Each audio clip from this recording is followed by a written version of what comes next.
चुनावी तारीखों के ऐलान से एक दिन पहले सबसे ज्यादा सियासी हलचल बिहार में देखने को मिल रही है।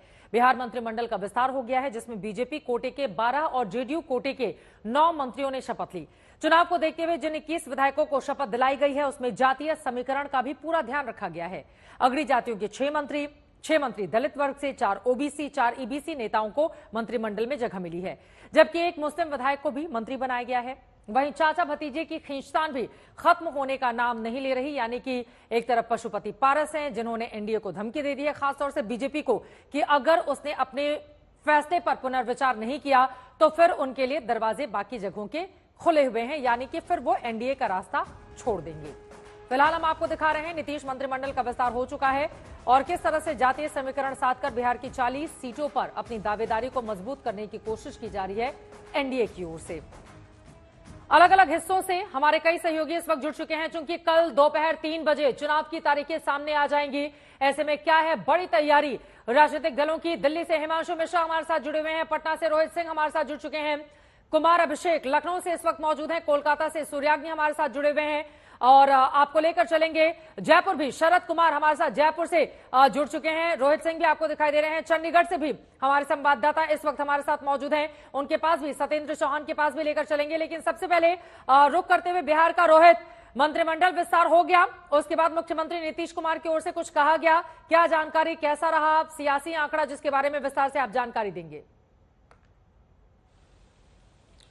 जी चित्रा, देखिए मंत्रिमंडल विस्तार का कार्यक्रम इस वक्त चल रहा है। मुझे लगता है थोड़े से और जो विधायक हैं जिनको मंत्री की शपथ लेनी है, बस वही शायद बच गए हैं और राजभवन में ये कार्यक्रम चल रहा है। लेकिन तकरीबन 1.5 महीने से इसका इंतजार किया जा रहा था। 28 जनवरी को जब नीतीश कुमार ने शपथ ली थी 8 मंत्रियों के साथ, उस दिन से ही सवाल खड़े होने शुरू हो गए थे कि आखिर विस्तार कब होगा, इसमें देरी क्यों हो रही है। और विपक्ष आरोप लगा रहा था कि सब कुछ ठीक ठाक नहीं है।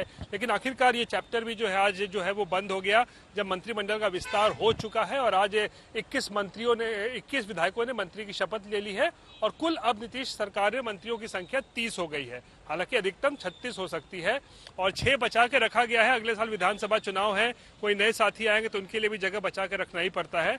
इसीलिए दूसरी तरफ आप सीट शेयरिंग की अगर बात करें एनडीए और महागठबंधन में, तो एनडीए में भी जो है अभी तक मामला बहुत अच्छे तरीके से लगता नहीं है सुलझा हुआ है। चिराग का जो मामला है उसको एक तरीके से कहे डील जो है वो फाइनल हो गई है, लेकिन चाचा पशुपति पारस जो है वो मानने को तैयार नहीं है। दिल्ली में आज घोषणा कर दी कि हाजीपुर से चुनाव लड़ेंगे, किसी भी कीमत पर लड़ेंगे। अब जब उनको एक सीट दी गई थी तो फिर वो क्या करेंगे? पहले ही अगर उनको सिर्फ एक सीट का ऑफर दिया गया, वो भी नहीं, बाद में वो भी खबर खारिज कर दी गई। उनको राज्यपाल बनाने से लेकर दूसरे ऑफर दिए गए, लेकिन उसके लिए वो तैयार नहीं थे। ना पक्ष ना विपक्ष,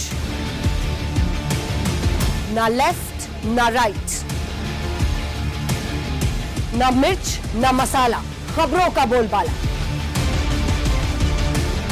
निडर निर्भीक सबसे सटीक स्पेशल रिपोर्ट सिर्फ आज तक पर। एयर रेड के ये सायरन समय समय पर आपको सुनाई देते। शौर्य की, भारत और चीन के बीच साहस की, सभी बाढ़ग्रस्त इलाकों का हवाई सर्वेक्षण किया है। सरोकार की, गाजीपुर में किसान से बातचीत करें। संघर्ष की, कश्मीर को आगे बढ़ना होगा। संयम की, भावनाएं भड़की या दंगे भड़काए गए, सवालों की, जनता के लिए, जनता के द्वारा, जनता की दस्तक। श्वेता सिंह के साथ सिर्फ आज तक पर।